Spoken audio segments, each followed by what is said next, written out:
Sudeep, you'll be sharing the link now. Yeah, I'm sharing it. I'll send it to Dhanalakshmi madam. She will forward all. Yeah, please. Requesting everybody, we are YouTube live now. So it is going to live. Yeah, see Manipal, it's live. So it's live now in YouTube. I'm going to share it.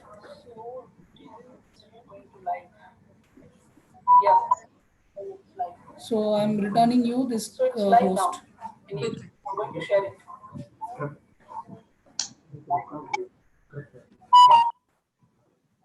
So I'm returning you this host.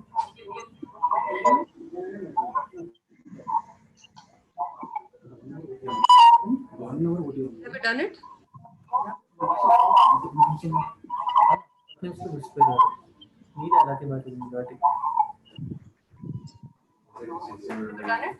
Okay, sir. Done. ठीक है.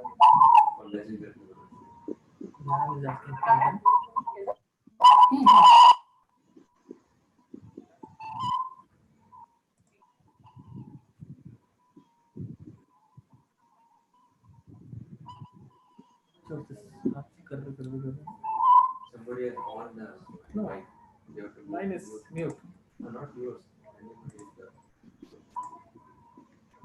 Live on YouTube. Okay. I'll send the screen just forward to them. Started also live on YouTube. Everything.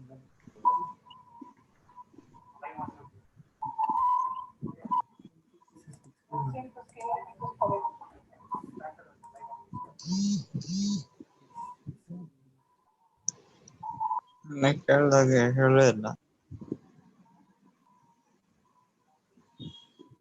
Doubt ಈಗ ಕೇಳ ಕೆಳಗೆ ಹೇಳಿಲ್ಲ Just 10 minutes. Doubt ಈಗ ಕೇಳ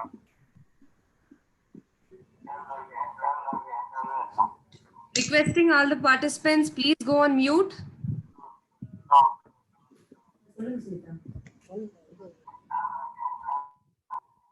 Requesting all the participants, please go on mute. Yeah, I'm doing it. You have given the host to Shanti, no? Already given. Shanti, good time. Requesting all the participants, please go on mute. Sudeep, I am not the host. One minute. Sudeep, I am not the host. Yeah, I'm returning it.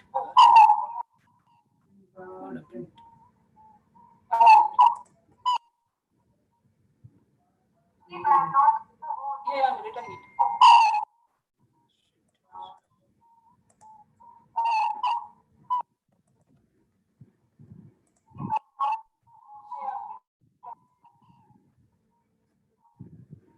One minute, madam. All are waiting, it seems, sir. Please accept immediately. Oh, she has to be host. अभी तुम्ही तो admit कर दो ना सबको. No, I'm returning her. Oh, you admit all, then you give. हाँ, admit all first कर दो. No, let them do it. I'm returning her. Yeah, now done.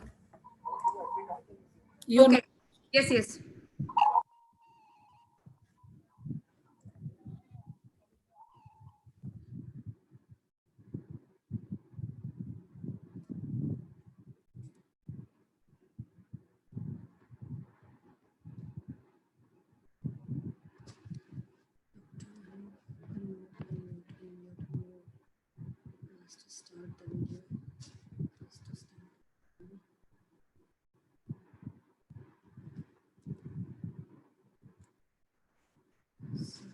Sumit, audible?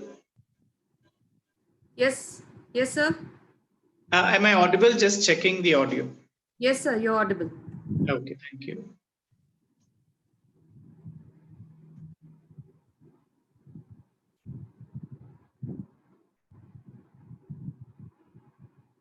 Dr. Shanti? Yes, ma'am. You're allowing the participants now? Yes, ma'am, I'm doing it. Yeah.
A very good afternoon to everyone.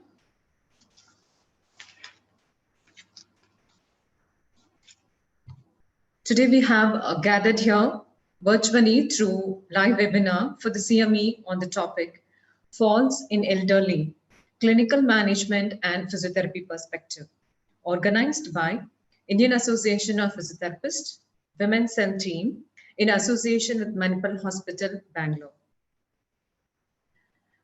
First, I would like to welcome our special guest today, that is our speakers. My hearty welcome to the eminent speakers, Dr. Anup Amarnath, who is the chairman and consultant in geriatric medicine and also chief of clinical services, Manipal Hospital, Bangalore. We cordially welcome you, sir. Our second speaker is Mr. Vinod Narayan Swami, a senior neurophysical therapist from also Manipal Hospital, Bangalore.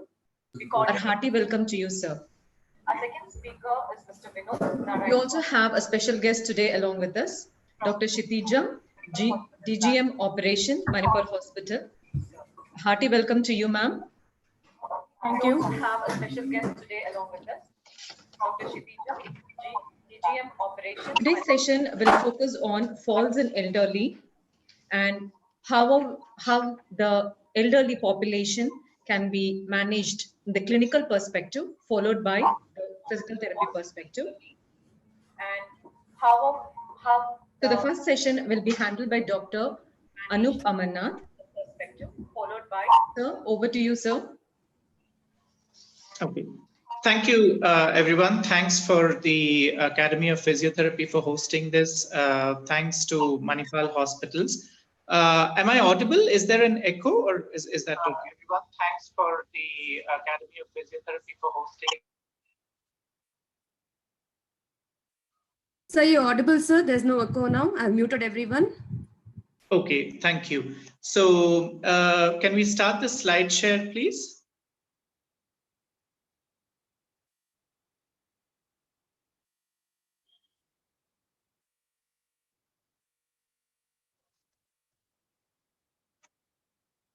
Okay, that's good. So again, once again, I thank everyone, the physiotherapy department, the Indian Academy of Physiotherapists, and the Manipal Hospitals Group for jointly hosting this.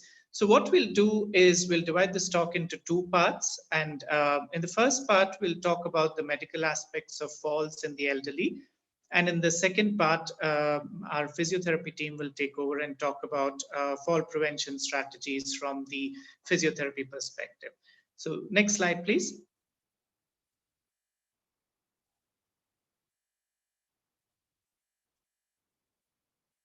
Okay, let me just quickly check. Are you able to do the slide change, Sumit?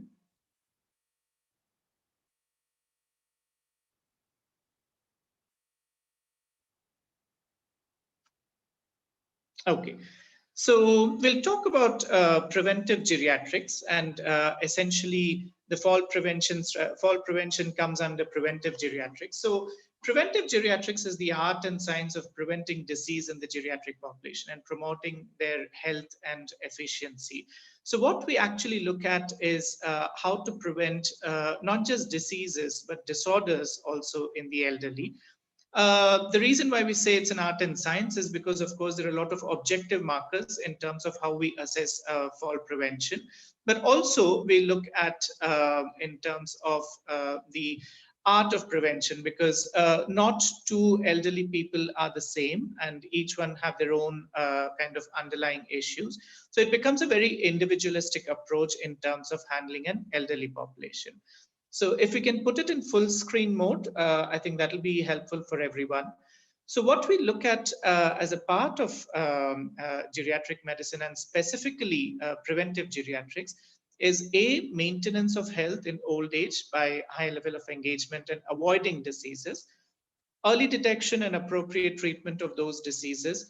But most importantly, rather than cure, in the elderly, we look at how to a large extent we can keep the elderly independent and then ensure that diseases, all those irreversible diseases which are there, despite that, we try and maintain good health in them.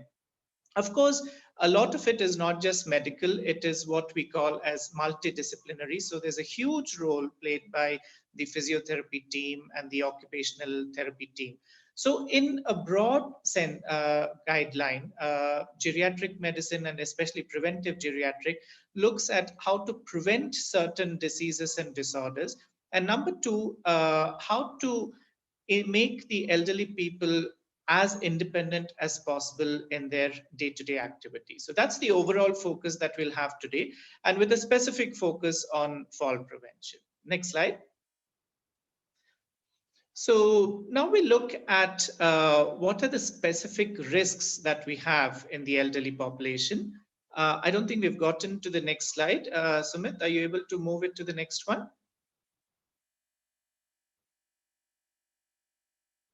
Okay. So as you all know, the elderly people are prone to a lot of issues. Infections are very common. Injuries are very common, of course. Psychological issues, degenerative issues. To a large extent, the degenerative issue may not come under the category of diseases, but it's more of a degeneration. Then there are risk of systemic diseases, increased risk of disability, and of course, we all know that there's an increased risk of death. But then if you look at all these things, the focus would be on falls today. And the reason why falls are very important in the elderly is because each and any one of these, which we have mentioned, the infection, psychological problems, degenerative diseases, systemic diseases, disability per se. So each and every one of this has an increases the risk of falls in the elderly. So it's, when I said earlier that fall is a multifactorial thing, it's important for us to look into what are the multiple factors which cause falls, because if each and every one of these are addressed, it improves our ability to prevent falls in the elderly. Next slide, please. Now, if you look at this particular slide, the reason why it is, falls have a big impact in the elderly. If we look at the incidence and prevalence of falls, now above the age of 65, in the first circle that you see, 1 out of every 3 people fall each year. So that's a huge number, about 33% risk of falls. As in when you age, if you look at the middle one, the amber one, people at the age of 72 plus,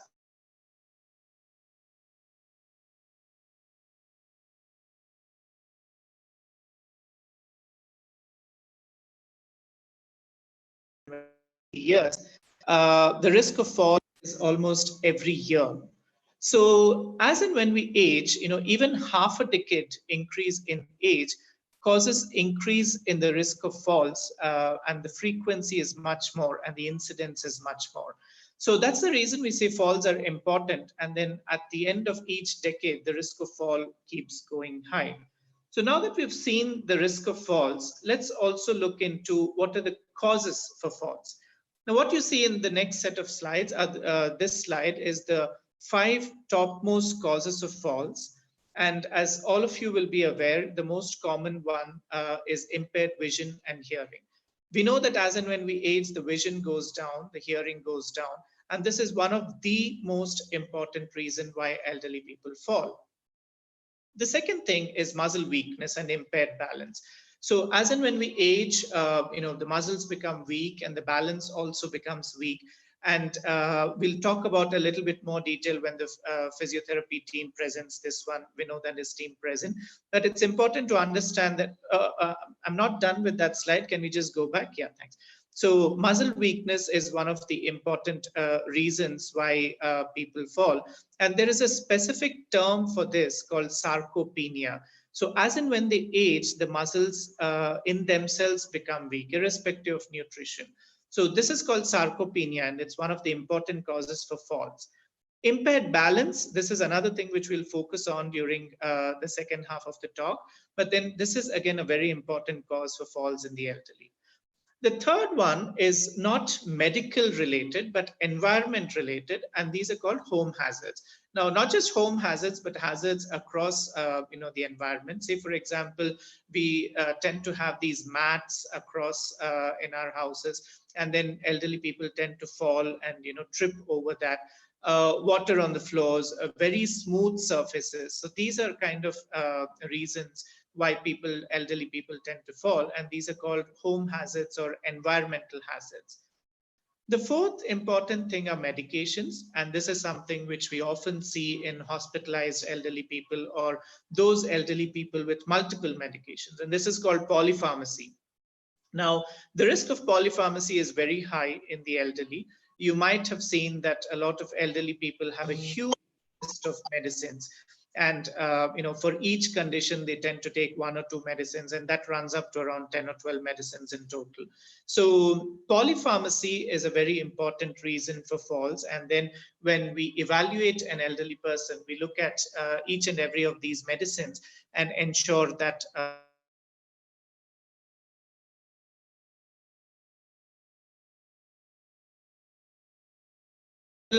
conditions like diabetes, hypertension. So as and when they age, the number of chronic conditions increases, and each and every one of these chronic conditions is an independent risk factor for falls in the elderly. So diabetes with either high sugars or low sugars, hypertension with either very low blood pressure or high blood pressure, cardiac conditions with irregular heartbeats and things like that. So each and every one of this chronic condition is an independent risk factor for falls. So these are the top 5 causes for fall that we identify as from the medical perspective. So the reason I've put this up is because when we do an assessment for fall, these are the factors that we look into. Now, coming to the next slide, which talks about how to assess a person for fall. It's called the fall risk assessment tool. Each hospital has their own set of assessment tools. But then specifically, if you look at whenever a patient gets admitted to the hospital or when we evaluate an elderly patient, it's always a very good practice and a part of the comprehensive geriatric assessment that we do a fall risk assessment. So I'll spend a few minutes on this fall risk assessment tool. So what exactly do we do when we look at the fall risk assessment? So number one, if you can see the scoring, so each hospital or each doctor follow different set of fall risk assessment tools. But then broadly speaking, the idea is to ensure that we assess the risk in terms of an objective marker of how these risks are. So if an elderly person has had a recent fall, then the risk is so much high. So the more they fall, fall begets a fall. So the more the previous falls, the more the risk of further falls. So very important for us to take a history of previous falls. And as I said earlier on, in terms of medications and polypharmacy, a very important risk. So if you see the risk stratification, each one of them get a different score in terms of whether they're taking one medicine, 2 medicines, sedation. Sedatives are a big risk factor. You might have seen a lot of elderly people with some kind or the other of a sleeping pill, and these become independent risk factor for falls. Antihypertensives, BP medicines, again, are a very important cause for falls because a lot of them, the older generation, the antihypertensives or diuretics, things like that, they tend to cause the sodium to drop, and those are an independent risk factor for falls itself. So very important that when we assess an elderly person, we assess each and every one of these medicines because every one of them has the potential to cause a fall.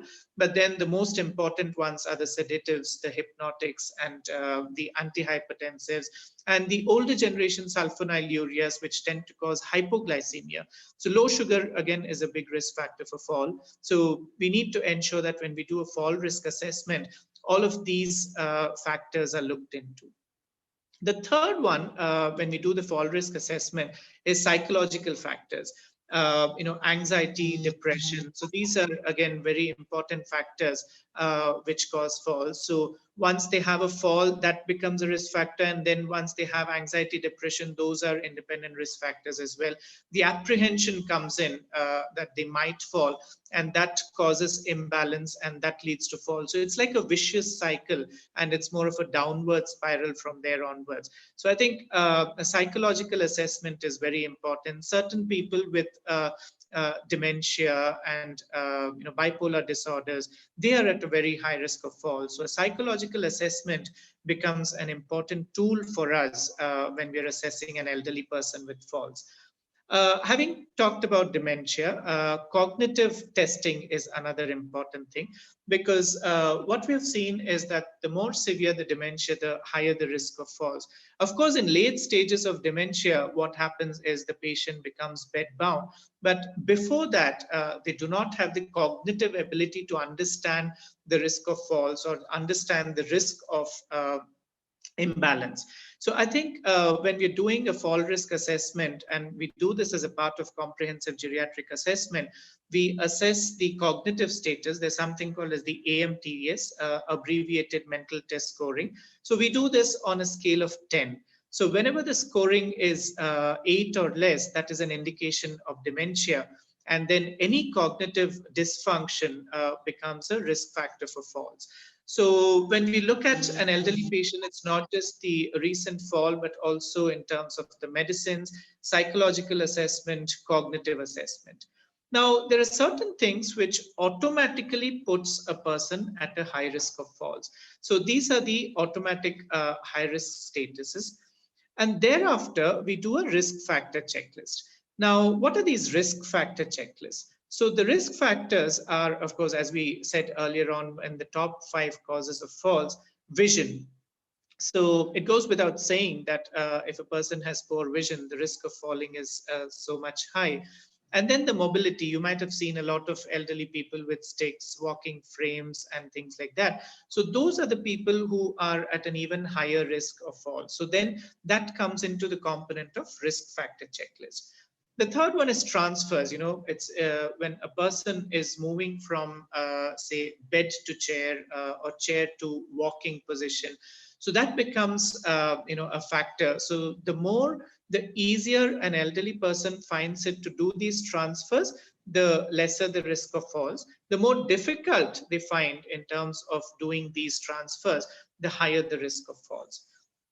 The fourth one is ADLs, what we describe as activities of daily living. So the more easily a person is able to do these activities of daily living, the lesser the risk of falls. But in due course, what happens is their ability to do these day-to-day activities diminishes, and then the risk of falls increases.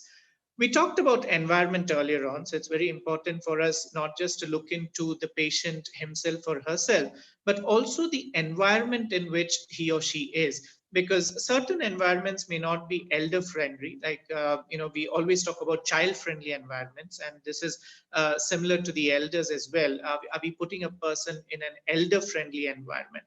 I think that's some detail which Vinod and his team will talk about in due course. But falls are not just inherent to a person, but also the environment around it. So we need to look into, are there any mats on which they're tripping over? Is the surface very smooth that they don't have a grip?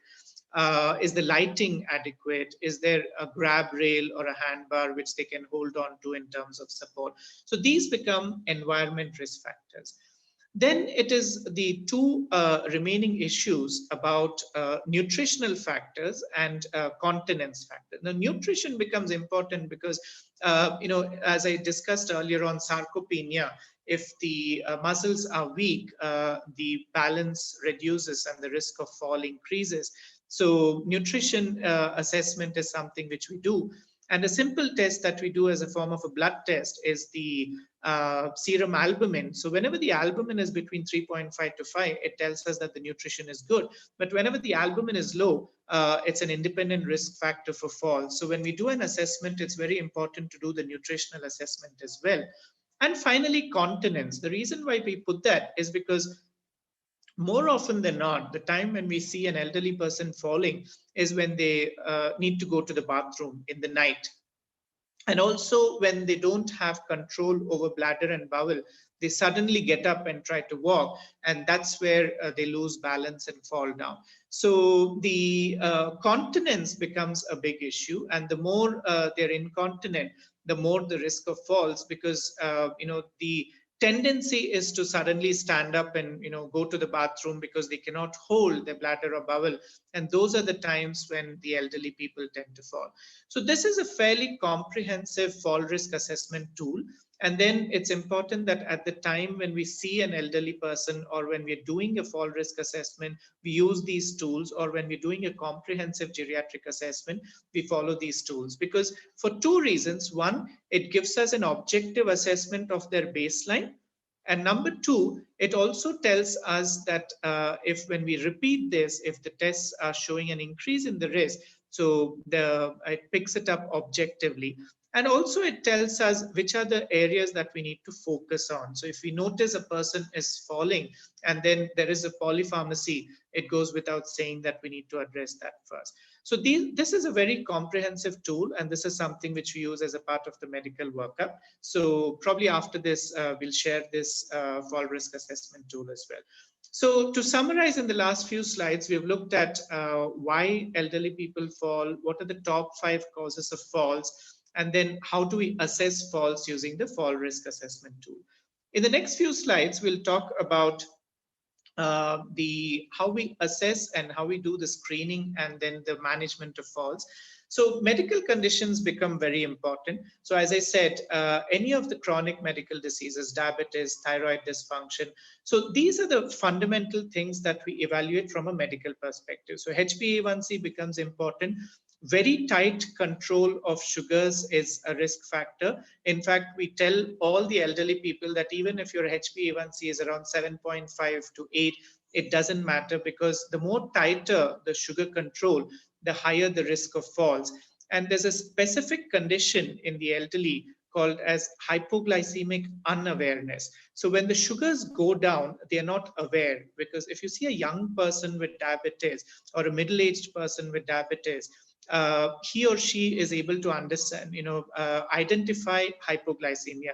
You become very hungry, you have the sweating spells, you have an intense urge to eat something, you feel very weak. So these are the signs and symptoms of hypoglycemia.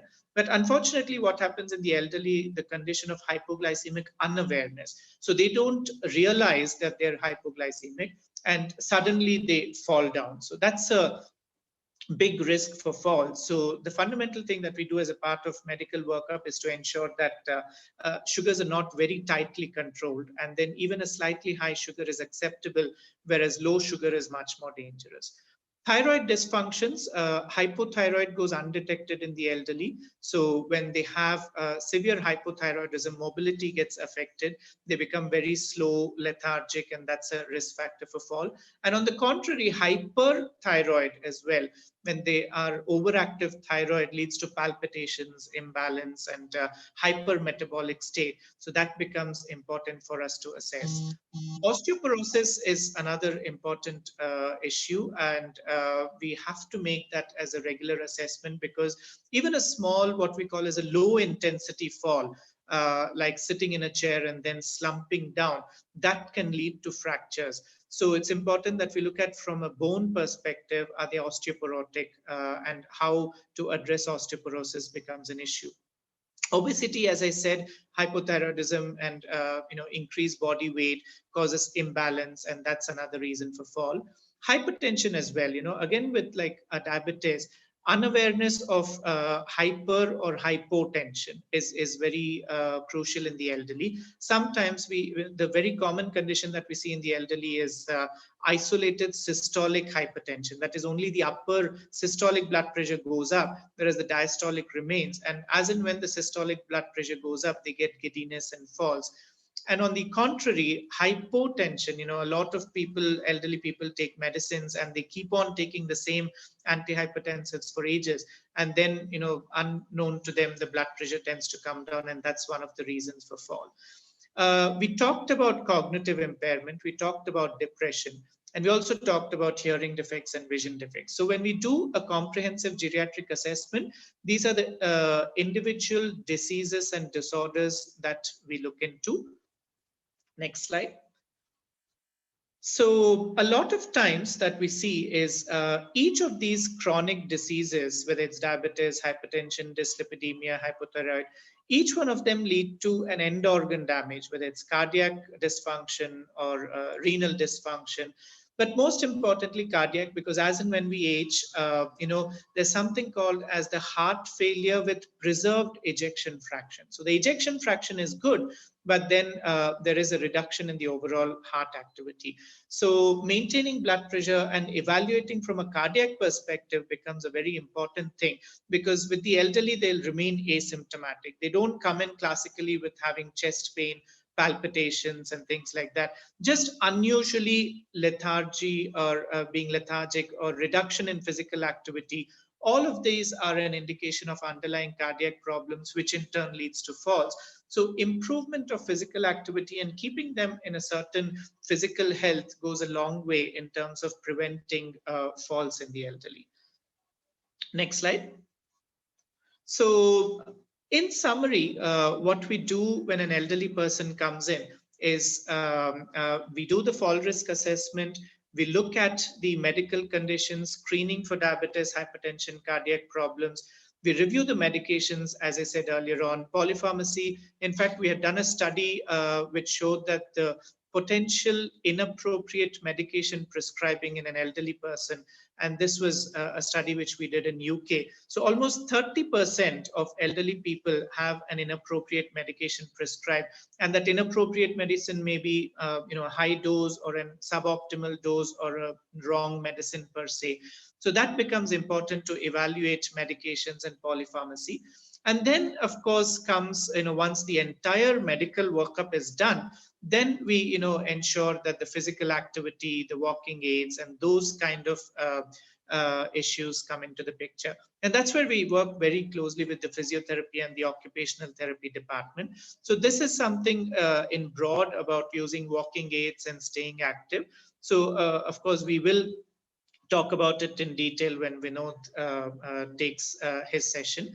And lastly, next slide, please.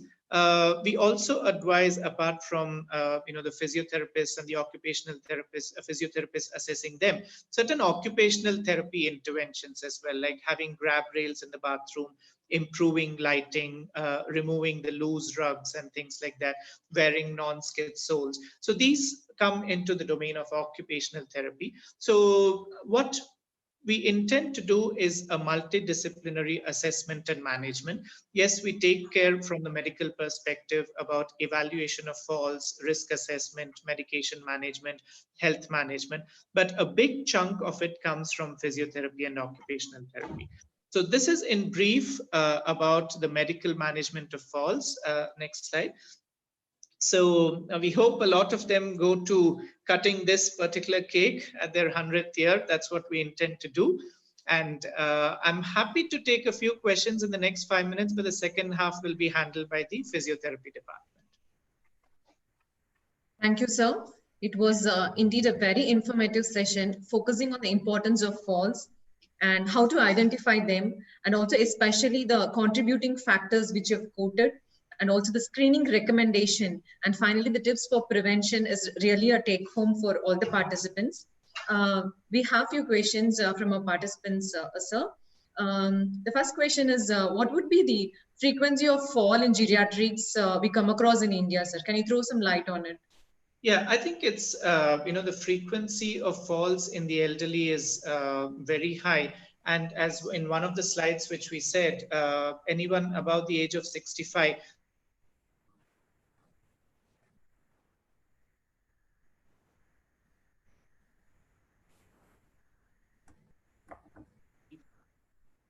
the risk of fall becomes once in 2 years, and above the age of 80, it is every year.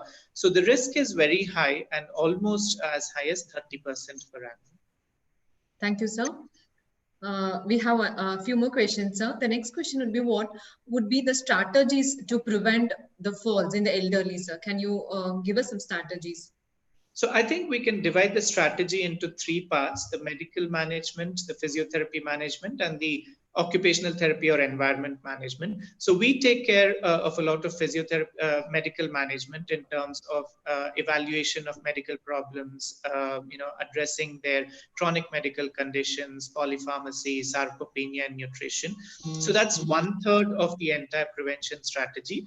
The second third and the last third is the domain of physiotherapy and the occupational therapy, the environmental prevention. So I think probably in the next half of the talk, the physiotherapy and occupational therapy will be covered. So I think it is a multidisciplinary management, including all these 3 things. Thank you, sir. Sir, the next question would be, are there any medicines that would lead to or cause risk of fall? Right. As we discussed earlier on, each and every medicine honestly has a risk of fall, but some more than the others. Some like, diabetes medicines, the older generation ones, specifically sulfonylureas, which cause low sugar with hypoglycemic unawareness. That is number 1. Diuretics, which tend to cause sodium imbalances, those are the other. Sedation and antipsychotic medicines, these are the third important category of medicines. So some of them are very commonly used and most commonly cause falls. So I think these are the major medicines that we need to look into. So one more important question, sir. How we will be able to differentiate the falls which are occurring in the neurological disorders and the one which is occurring in aging? I think that's a very important question. This is where the comprehensive geriatric assessment comes in. So what we tend to do is when we do the assessment, we also evaluate the autonomic nervous system. Some of them have postural hypotension. So those are the neurological reasons why they tend to have a fall. Carotid sinus hypersensitivity and kind of undiagnosed stroke. Those are the things. So when we do the evaluation, the tilt table testing, so these are the things which we do when we evaluate falls.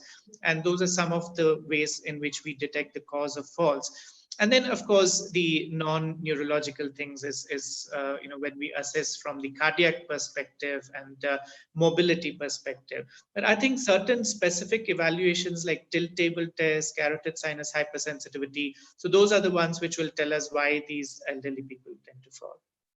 Very well explained, sir. Thank you, sir. One last question from a participant, Dr. Jyoti. She's asking, given that there are side effects of the drugs, by controlling the drug intake, can the falls be reduced? And can physiotherapy be replaced in controlling these falls? What is your recommendation, sir? I think all the three, medical management, physiotherapy management, and environmental management through occupational therapy, all these three are indispensable. I don't think one can replace the other.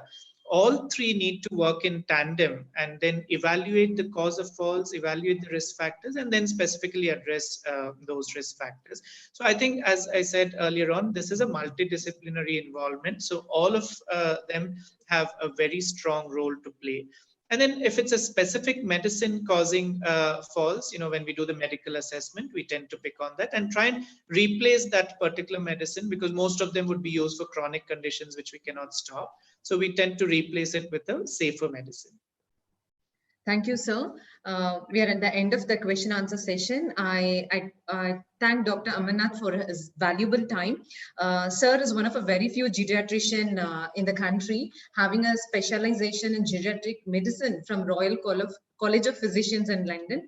Sir, thank you so much for sharing your expertise in the clinical knowledge. And geriatrics is a field where all of us have to explore a lot, and having your experience shared, we have no words to express our thanks. Thanks a lot once again, sir. Thank you. We all grow old at one day or the other. So we're all going to get there eventually. Thank you. Thank you, sir. Thank you. Now I welcome Dr. Kshitija, DGM Operation of Manipal Hospital, the special guest of today's webinar. Ma'am, I request you to say a few words, ma'am.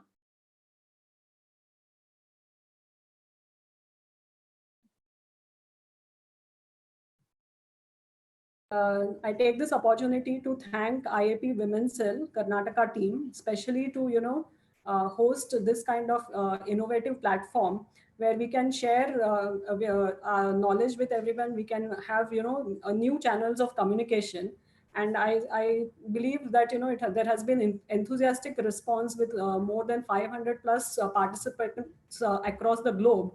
So I think that's something which is very good. And even in this pandemic times, we have utilized this opportunity to make good and share knowledge. So thank you so much.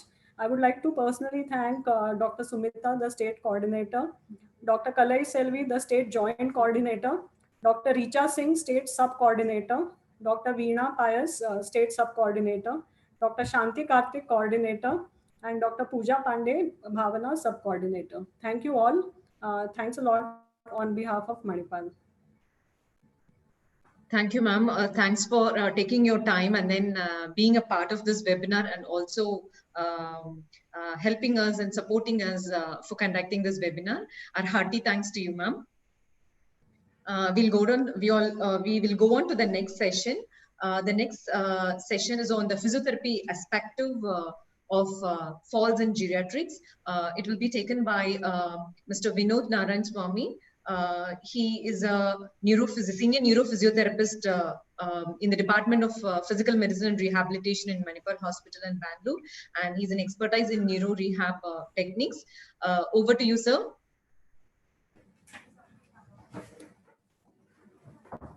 Yeah, thank you, Sharada. Good evening, everyone. It has been a pleasure to participate in this kind of program, and I would like to thank first of all the IAP Women's Cell and Karnataka branch Special thanks to the head, Sumati ma'am, and all the coordinators, sub coordinators. This has been a fourth. This has been a fourth webinar actually from a Manipal Hospital side, and we are indeed happy to participate in this kind of platform. And shall we? No, not this one.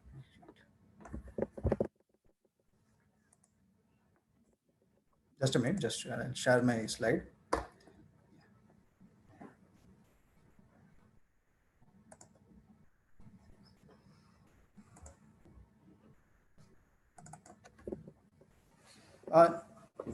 Today's topic, like falls in elderly from the physical therapy perspective.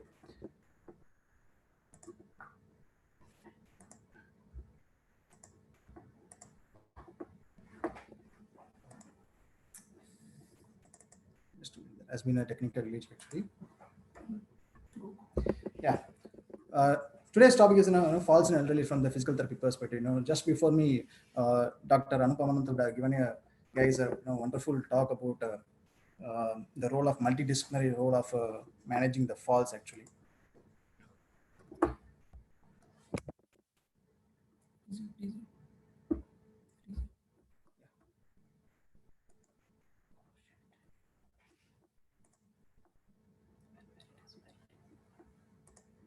No, it's here. Can you guys see the screen? Yeah. Yeah. Why physiotherapy actually? That's a thing, which Dr. Amarnath was also stressing on the importance of physiotherapy, right? Aging is an inevitable process. As the age grows, there are a lot of physiological and physical changes happening in the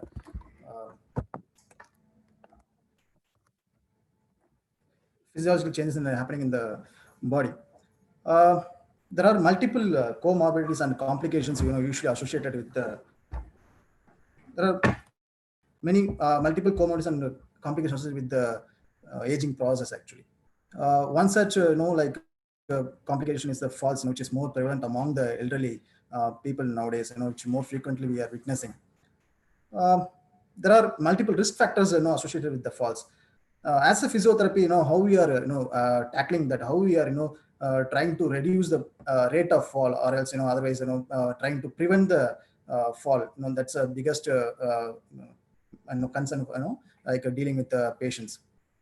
As a physiotherapist, we need to treat the patient as a whole. For example, if a patient comes with, for example, pain, arthritis pain, or shoulder pain, or else the neck pain, generally we usually treat the symptoms, and then we suggest few exercises, and then let it and we'll say all the best to the patient, and we lead it off as such. It's quite important that we need to stress the importance of the exercise to the individual, also to the family members, the beautiful concept of exercise, how it can give the long-term effort in not only managing the particular symptoms, but also preventing the further complications like falls, which is more prevalent, as I already said.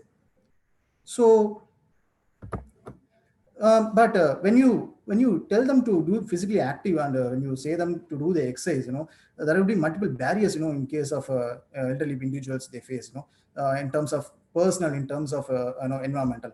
For example, personally, if you say, ask them to do the exercise, they will say, already I'm done with so many medications. I'm already tired of, like physically I'm retired. Why I need to, continue this exercise and all those things, which is sometimes it may be boring for them. Sometimes, it may be not interestable. It's not interesting for them. It's quite important for them, to understand their moods and perspectives, how they approach the exercise and physical activity. And sometimes, there won't be any motivation from their end, like to do the physically, physical exercise. In terms of environmental, if you see, if you suggest a few exercises in the clinical setting or else in the OPD, and if you ask them to continue at home, it is very, it won't be a feasible aspect. There won't be a lot of restriction at home. There won't be any assistance over there at home to take care of them. It's very difficult for them to come to the OPD to continue the care, and then to for the long-term effort. So these are the multiple barriers, which usually they face us, and therefore, they won't bother to do the exercise, to take care of themselves. how to overcome in this, in the sense, we need to create a strong awareness, to the individuals, especially elderly people, and also to the family members, how important the physical exercise aspect. And we need to strongly assure them that, and we need to instill the belief in the process, of getting recovery and preventing the complications like a falls, uh, which has multiple risk factors. So, while understanding how the fall happens, and or the complications which are associated with the falls, it's quite important for physiotherapists, to be aware of what are the modifiable risk factors, and what are the non-modifiable risk factors or unmodifiable risk factors. In case of modifiable risk factors, we can treat, we can intervene over there. In case of unmodifiable risk factors, we can give them suggestions, or else we can compensate with certain uh, interventions. So it's quite important for us to understand this, what are the modifiable and unmodifiable risk factors, and basic concept of what is balance, that we need to know. Because as doctor is told, it is happens because of impaired balance. No, what's an balance in an individual? Balance is an dynamic process. It's nothing but a postural stability. How you keep ourselves stable in the environment. That's what postural stability. How we are maintaining our center of mass over the base of support. That's a balance. And if you if you want to understand further, it's like we need to understand the physiology of balance. It's a interaction of all the three important systems: the nervous system, musculoskeletal system, and environment itself. See that, and without the integration of these factors, it's quite difficult for the person to be balanced in the space or environment where he is. So in terms of musculoskeletal system, it's our joint range of motion, our muscle power, strength, or else endurance, and then the sensations, touch, deep sensations, all those things. And in terms of balance, in terms of nervous system, there are three important factors, like sensory processing, and sensory integration, and the motor programming. So sensory processing, in terms of how it happens, sensory processing, it happens because of the sensory processing, it happens because of the inputs we get from the periphery. For example, the visual system or vision, and then vestibular system, which is located in the inner ear, and then the joint sensation and proprioception. Those all carry forward the balance, carry forward the information from the periphery to the central processing unit, called as a sensory integration area, called as cerebrum, and motor cerebrum, especially the motor cortex area, and then cerebellum and the basal ganglia, and where the integration of the sensory processing, integration of the sensation happens, and then followed by the motor programming, how it responds. The brain responds to the situations, demands through the vestibulospinal tract, and the vestibulospinal tract, and corticospinal tract, and thereby giving the more balanced in terms of motion and in the space. And the contextual factor is an environmental factor. Even if the nervous system and musculoskeletal system, even if the musculoskeletal system and nervous systems are very integral, and it's happening, it's working properly, the contextual system environment itself can create a lot of disbalance. If, for example, if there is a improper lighting, if there is a clutter on the space, even that can contribute the fall in an individual. So that can cause the disbalance in an individual. So understanding this is very important. And how the balance control happens, there are 4 different types of balance controls are happening. Static control, dynamic control, anticipatory control, and then reactive. These are 4 types of balance controls. Static in the sense, ability of a body to be in a stable state, in a stable position, that is a static. And then dynamic, during the dynamic activity, during the movement, how we are balanced, that is called dynamic balance control. And then reactive in the sense how the body is responding to the external force, how the body is managing to make themselves balanced in the external, towards the external force, is a reactive. And then anticipatory, how postural control is happening to the expected disturbance, that is anticipatory. So in order for the body to be more balanced, there are the strategies, motor strategies body performs to be more balanced. Specifically saying, body adapts the mechanism to deal with the external perturbation. Those are ankle strategies, hip strategies, swing strategies, and then shifting strategies, and then uh, weight shifting strategies, and a combination of all these. So in case of ankle strategies works from the ankle. If you, when a person is standing and if sways front and back, from the ankle level, it happens during the small perturbation. You can use the ankle strategy to manage the small perturbation in the space. And then in case of hip strategy, when there is a external force, it pushes the person to the near the limits of stability. That time, the individual uses the hip strategy to prevent themselves from the fall. The hip strategy happens from either by forward bending or else backward extension. In case of hip strategy, when someone pushes from the body and when the person falls forward, it starts from the proximal, abdominal muscle starts to work first, and then followed by the quadriceps, and then dorsiflexors. In case of posterior perturbation, during the hip strategy, in the backward extension, the paraspinal muscles and then hip abductors and gastrocnemius muscles starts to perform. So, and then the weight shift strategies, where leaning on one leg, standing on one leg. During that time, it's important for the hip abductors and the elevators, inverters, and all those things work to maintain the body in the stable state. So, therefore, the muscle plays an important role in providing a stable environment for the body to execute a motion in the space. Therefore, the adequate strength of the muscles are very important. So when there is when the fall happens, when there is a impairment in any of these structures, either in the neurological structure or else in the musculoskeletal structure or else in the any external contextual factors, it leads to a fall in an individual. In case of neurological thing, there may be a vision problem, there may be a vestibular issues, like unilateral vestibular hyperfunction or else bilateral vestibular hyperfunctions. In case of musculoskeletal system, there is a chance for like arthritis, pain, and improper postures, and reduced flexibility can cause the falls.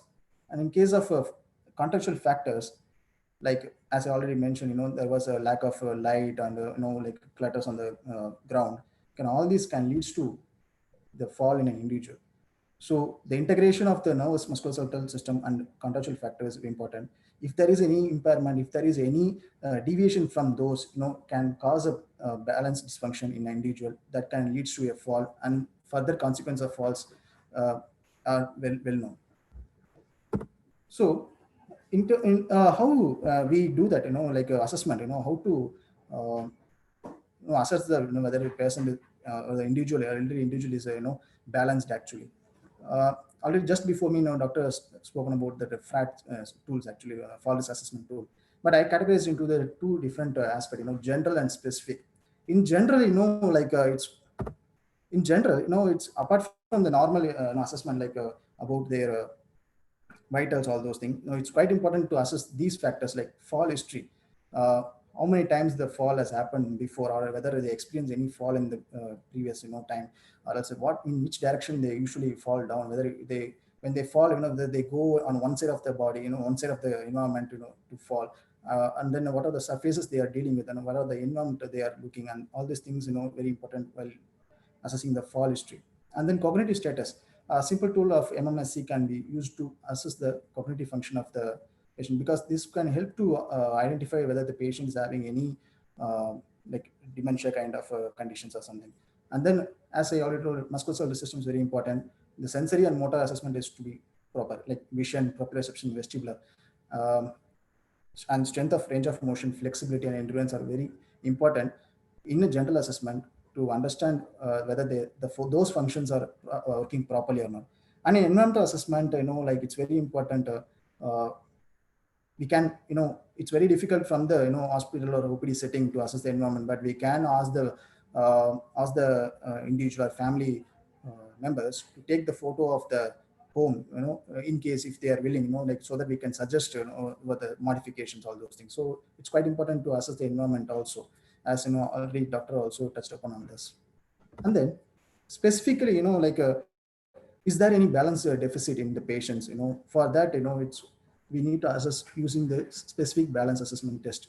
As I already told, there are four important types of balance control: static, dynamic, and anticipatory and reactive.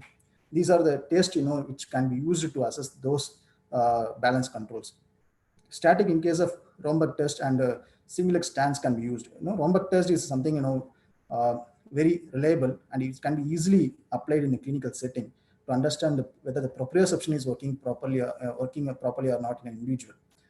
We just ask the patient to open the eyes and stand with a narrow base of support. Thereby, if there is any deviation or any sway, we assess, and then followed by closing the eyes. In case if the patient, while closing the eyes, if there is any throwing of the off balance, they go for off balance, it indicates that the test is positive, the positive Romberg test. It indicates that sensory ataxia or proprioception loss. Single stance, it's very difficult for elderly people to do that, because they may have some multiple injury, other complications like arthritis or something, but it can be used in case of age like 60 years or 55 years to assess whether they are having the single leg stance stability. We ask them to maintain the balance for 10 to 20 seconds to assess the unilateral proprioception. And then a dynamic case, dynamic is actually to assess whether they are able to manage themselves, while doing the transfers, whether doing the navigating in the environment. For the dynamic balance control is very important. We can assess by using the simple test, sit to stand in 5 times.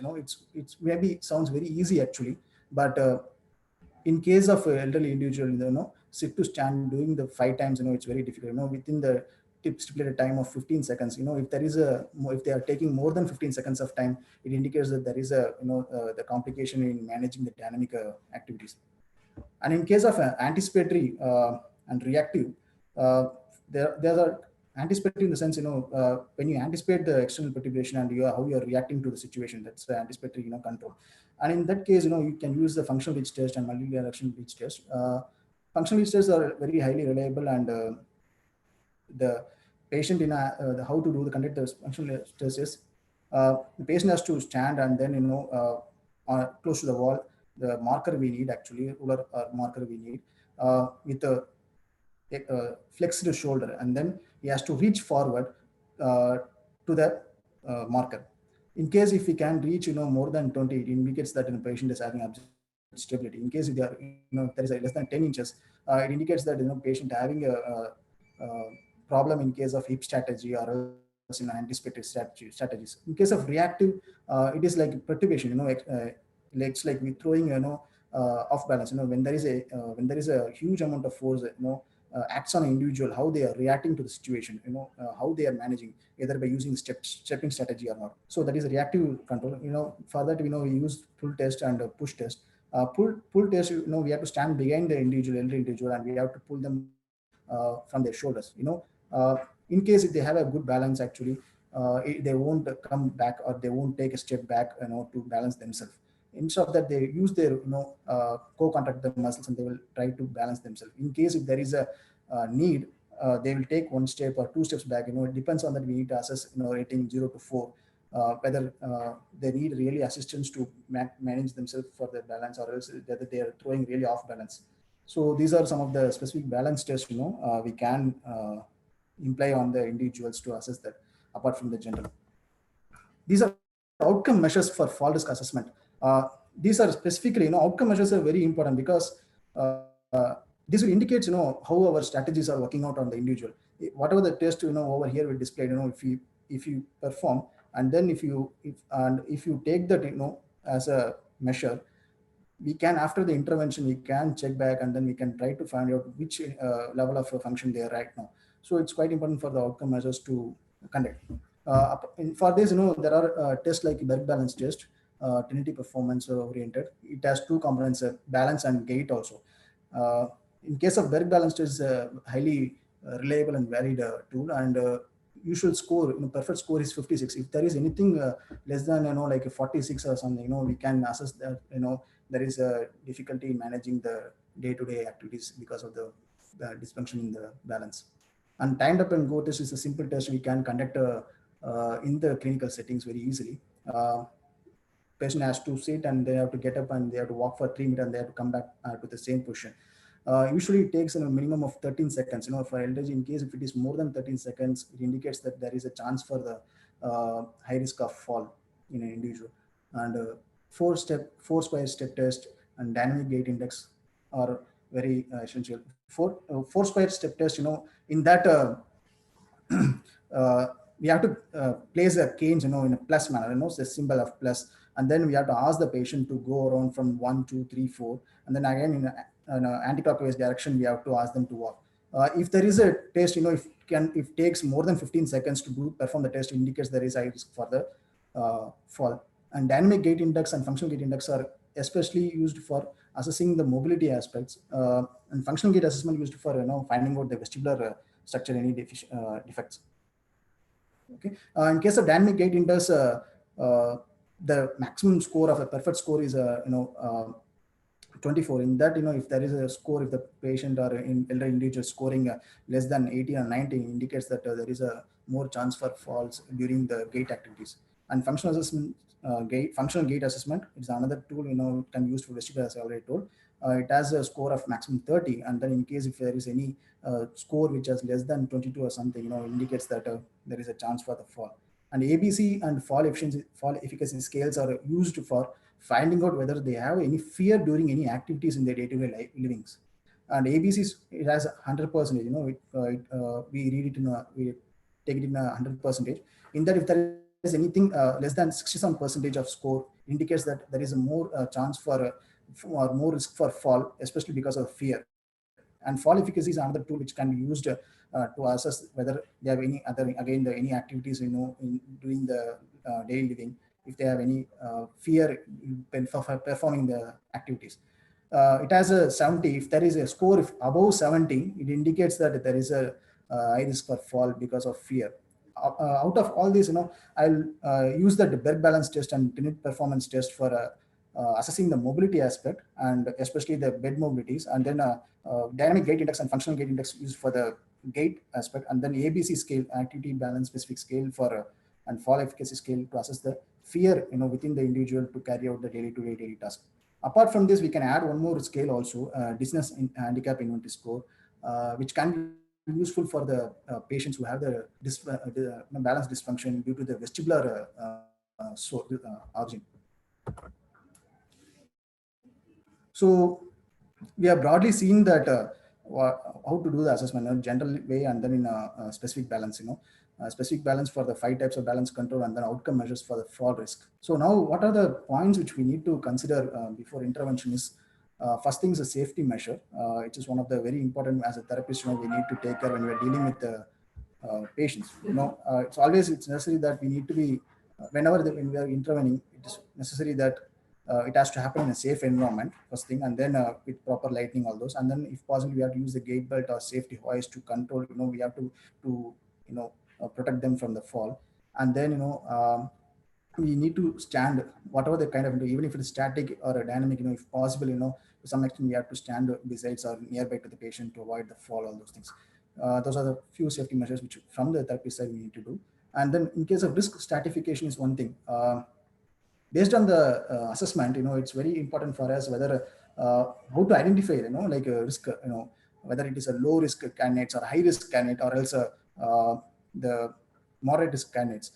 So in case of low risk candidates, we have absolute strength and balance. It's quite as an adjunct to the other forms of physical therapy. We can add the balance exercise, and we can advise them to carry or conduct all those sessions at home also. In case of a high risk, it's very necessary important. It has to happen through a supervised manner. For that, they have to come to the OPD, or else therapist has to visit to the home settings, because those high risk candidates, through the outcome measure, if we find out, we should not leave and do the exercise on their own, because there is a chance for again go off balance doing the balance kind of exercise. And it has to be in a graded progression. Graded progression in the sense, whatever the kind of state, if patient is having a only problem during the dynamic activities, it's not necessary. It should not be like we should start from the dynamic. It has to start from the static balance control, because there is a chance for again high risk of fall, because we can't increment. We can't go increment. We have to start from the base actually, and it has to go appropriately, because there is again the chance for the fall is more.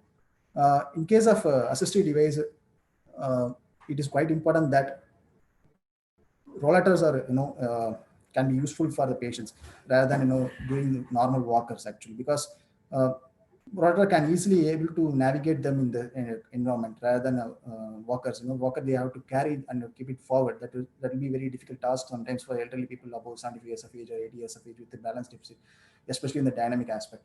So rollators are safe actually. And then in case of canes, it's quite important that we need to tell them to use the quadripods actually. And in case of footwear, it is quite important to identify what kind of footwear selects the individual. In case of if you are intervening the patient using the ankle strategies, for example, vestibular kind of vestibular structure, if you're addressing that time, it's quite important for they have to use without footwear, they have to do the exercise. At the same time, if you are using the static or dynamic control kind of balance exercise, it's quite important to wear proper footwear actually. These are some of safety measures during the intervention. And in case of shoes, like the heel collar has to be, even if you press, it has to give the resilience. And then the sole geometry, in the second picture on the top, it has to be little bit of curved, so that it gives a more stability while walking. And in case of straps, instead of laces, you should use that velcros. And in case of sole, it has to be good well threaded actually, so that it avoids a slipping surface. Even in activities in the slipping surface, a foam surface can be possible. And then the sole has to be flexible, and it has to be resilient during the activities. So based on the intervention, we based on the outcome and assessment, we can categorize the people into the high risk, low risk, or moderate risk. Okay, in case of the scores are, we can, if we know the scores.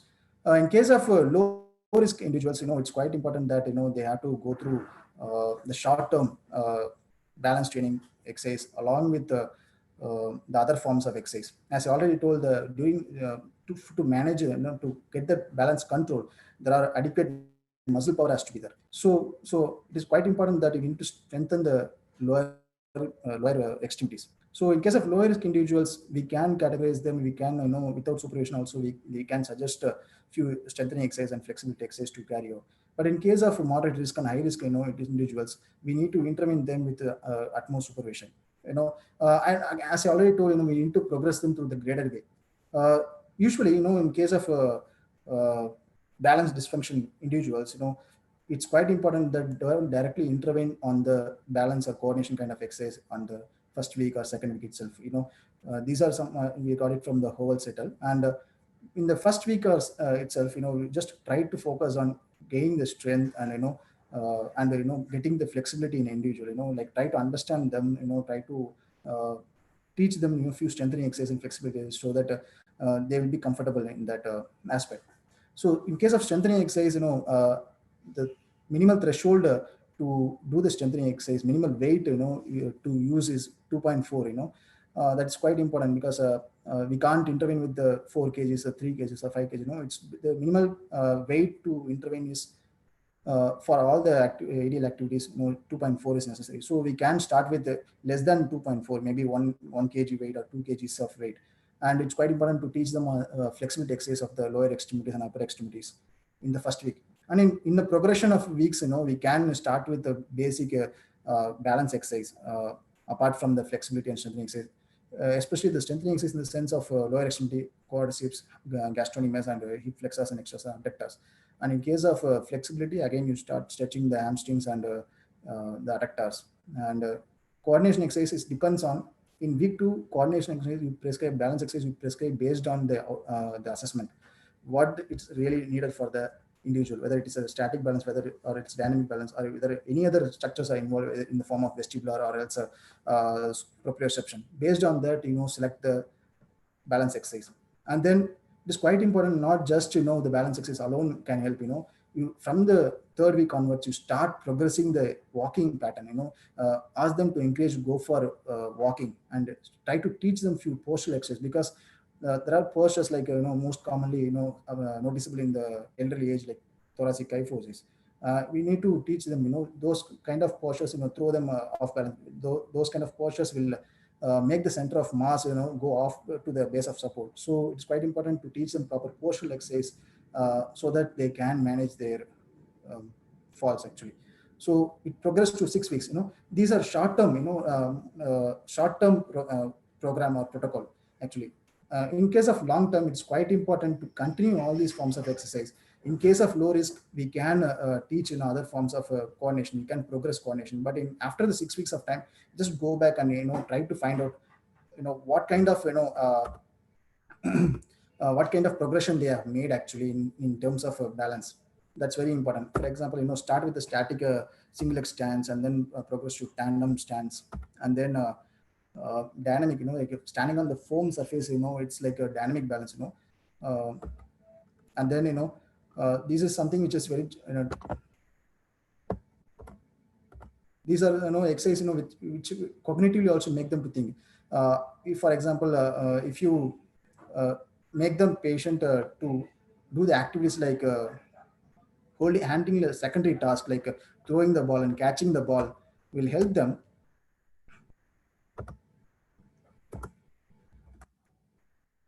It will cognitively, it will make them think. They are counting the numbers, and if they are doing the activity, that will include dynamic activities, and these are something which we can incorporate for improving the dynamic aspects. Standing on the foam surface will challenge the proprioceptors and also the vestibular. This multidirectional reach kind of activities we can teach them.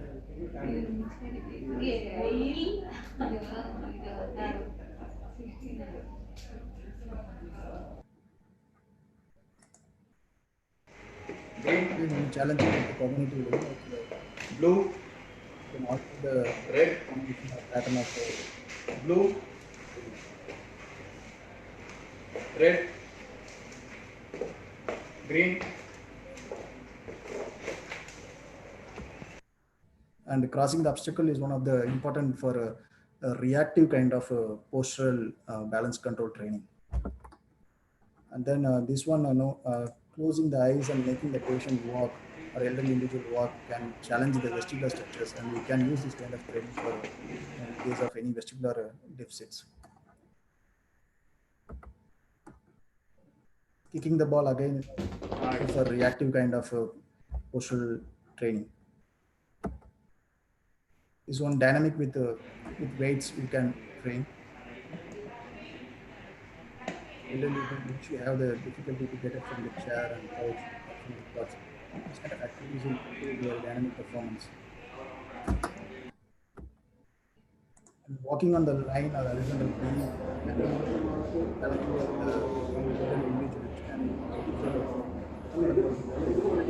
is more commonly reduced in the elderly individual.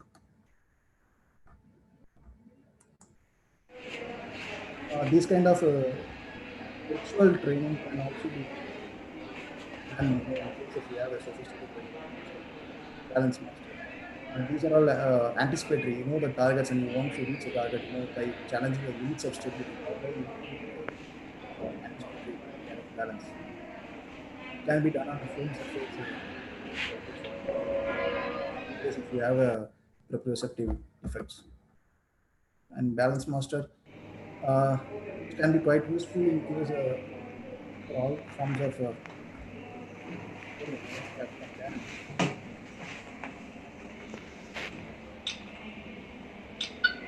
challenging with eyes open and the eyes closed actually. The velocity of the sphere is measured to identify whether the patient can able to reduce the velocity post intervention.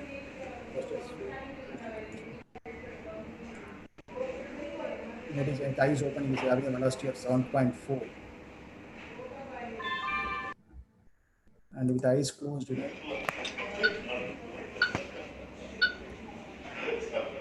Eyes closed.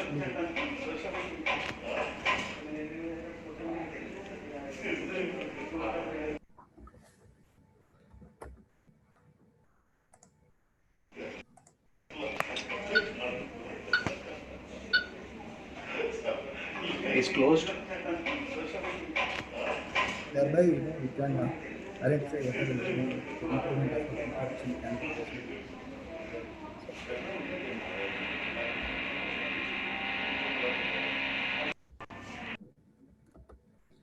and this is a simple Otago exercise program from the University of New Zealand, and those who can't visit the clinic or else settings, they can participate in this kind of program at home under the supervision of family members also, and usually progress from easy to odd level. Start with the both hand support to the single hand support. And then progress to no hand support.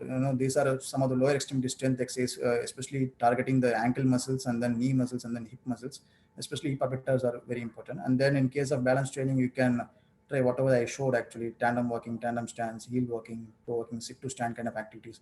This can be simple and effective tools, to deal with the elderly individuals at home to improve their balance actually. Then what to expect, post intervention? It's very important that we have to rethink about, or we have to go back to the again outcome measures to find out whether is there any change in the functional activities of the individual, whether there is a change in the reaction time, or whether there is a specific test which was found very difficult during the post pre-intervention can be addressed, and can be possibly do during the post intervention. And improvement in the gait parameters, whether they can able to achieve the functional task as I already told. And more importantly, it has increased the confidence level and reduce the fear of an individual or not. That has to be that has to be checked. And then what are the prescribed it has to complete. Not necessarily that only 6 weeks of schedule you need to stick to that. They have to continue for the long-term efforts actually. That is very important. And these are the reference. And with this, thanks to the IAP Council for providing the opportunity to carry out this. Thank you, Mr. Vinod. That was quite a complete package on the balance impairment, which is one of the important factors for fall. Sir has thrown light on the right from the mechanism, all possible assessment tools, what we have, and also what are the important factors we have to see before the intervention. It was quite a take-home message. And also, sir specified on the multimodal exercises, which is a need for all the physiotherapists to look into when we are designing the balance protocol for the patient. And also finally, the Otago home exercise program is definitely a big information for all of us that to throw emphasis on the home program. Thank you, sir. We have few questions from our participants. The first question is quite interesting. That is from Dr. Indumati. So her question is on your recommendation of, we have a lot of patients coming into the outpatient. So do we have to screen for fall risk? Do we have to screen for fall risk irrespective of the age? What is your take on this, sir? No, if fall risk usually, happens after the elderly individual, like most common in the elderly individuals. And I don't think so it is needed. If they have adequate strength, in terms of musculoskeletal structures are integral, and it's not necessary to undergo the fall risk assessment, I feel so. But in case if they are above 50 or 65 years of age, definitely we can go for assessing the fall risk. At least if not all the fall risk assessment, at least you can go for one bed balance scale. And in case if they are complaining finding any challenges in that, you can address that actually. So in case if it is above 65 years of age, definitely you can go ahead. But if it is like less than 60 or 50 years of age, it's not necessary, I guess. So to assess the fall risk, all those things, in case if they have a good adequate strength. Thank you, sir. So the next question is on related to yoga. Most of us do yoga, and there are many sessions which are coming up in online, and then we see sessions on our Prime Minister Modi doing yoga and emphasizing on that. So this question from a participant is like, yoga posture of standing on one leg, should it be avoided at the age of 70? No, it's if in case if they are able to perform that, it's why they need to stop that. Actually, they can do that. But in case of an individual or elderly individual who have some arthritis issues or else any other proprioceptive problems, it's very difficult actually to manage it, because it needs a multiple level of strength actually from all the levels, from the hip and from the knee. So there is a chance for them to get injured also. So I don't suggest actually, but in case if they are having the practice over that, and if they can do that, why not? They can continue over that. Thank you, sir. So the next question is on Tai Chi exercise. We keep hearing a lot of jargons, Qigong exercise, Tai Chi exercise, and many more terminologies is coming in. So patients quite come and ask us, it's a Google age. So what do you recommend, sir? Can Tai Chi exercise, from your clinical experience, Tai Chi exercise can be of help? Can it tackle balance problem in the elderly, sir? Tai Chi is a form of exercise, but we don't have experts over there here in India, especially in our community actually. But you can incorporate all those kind of Tai Chi kind of exercise. It has multiple various forms actually. You can't incorporate in other forms of exercise. But if Tai Chi alone can improve the other forms of like functional activities in individual who have some balance issues, I don't think so it will address, because mostly it is a static kind of exercise within the very a small space it happens actually, like so, and it's very slow in frequency. Of course it improves the balance actually to some extent, but it won't help, I guess so, to improve the functional activities, especially in the elderly individual. So you can do it, but if you have a target of improving the functional dynamic activities, I don't think so that will help. Thank you, sir. As you rightly said, the expertise and competency of a therapist to execute the Tai Chi exercise is what has to be looked into, as sir rightly mentioned. So the next question is on the dementia patient. So the participants are asking, like, how far the balance exercises are reliable in dementia patients? No, I think Dr. Anup Amanat also has told actually about that. You have a disability rating scale, dementia rating scale. In that, in case if you feel that the patient having some cognitive issues, or else especially in terms of attention, in terms of memory, it's very difficult actually in the early stage of progression and early stage of disease like Alzheimer's and all. You can teach them a basic balance exercise, but I don't think so. Dementia, as it progresses, it's very difficult for them to do these kind of activities, even a small like gait also, like even a small distance of walking also. So they will get into bed bones. So it is not that reliable actually, balance exercise, but at the early stage with other comorbidities, we can prevent this by using this balance exercise. Thank you, sir. So the final question is on unilateral vestibular hypofunction. Are there any specific exercise to treat this, sir? Yeah, there are specific exercises. If you see in the video also, with eyes closed and walking and moving the head sideways, that can challenge the vestibular function. In case of unilateral vestibular hypofunction, the patient will not turn the head towards the affected side usually. So when you incorporate these kind of activities, that will be helpful. And one more exercise like ankle sways, circling in ankle sways, that also will be helpful. And then one more exercise like standing and turning towards the side backward and to reach for an object, that can be used for training the unilateral vestibular hypofunction conditions. Thank you, sir. That was the end of our question and answer session. Heartfelt thanks to Mr. Vinod Narayan Swami for giving his time, precious time, and sharing his knowledge in the physiotherapy perspective of falls and elderly. Once again, thanks a lot, sir. Thank you. Thank you. Thanks a lot.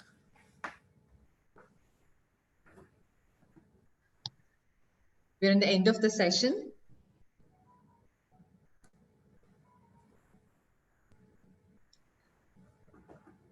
I thank our eminent speakers today, Dr. Anup Amarnath and Mr. Vinod Narayana Swami, for making it possible and sharing their expertise in the clinical and physiotherapy perspective of the most important topic, geriatric topic in the geriatric population.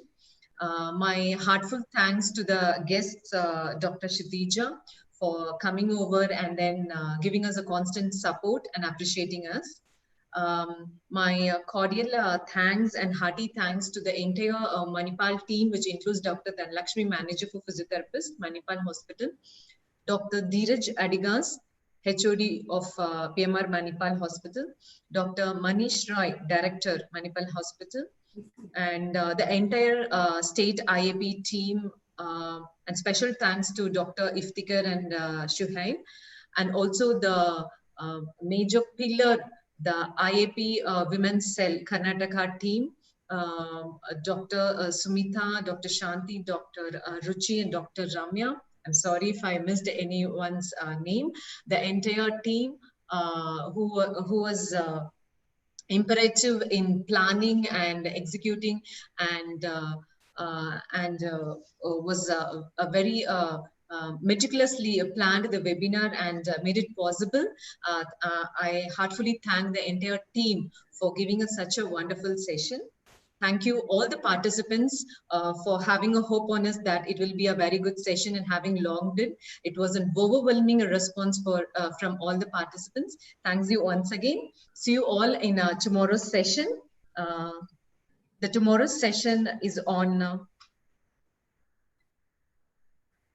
role of physiotherapy in COVID-19 hospital to community rehabilitation. It will be taken by Mr. Balachandran, Principal Physiotherapist, Woodland Health Campus from Singapore. The timing is between 5 to 6 p.m. Request all the participants to log in and make use of it. Thank you all once again. Hope you all had a very interactive session. Thank you.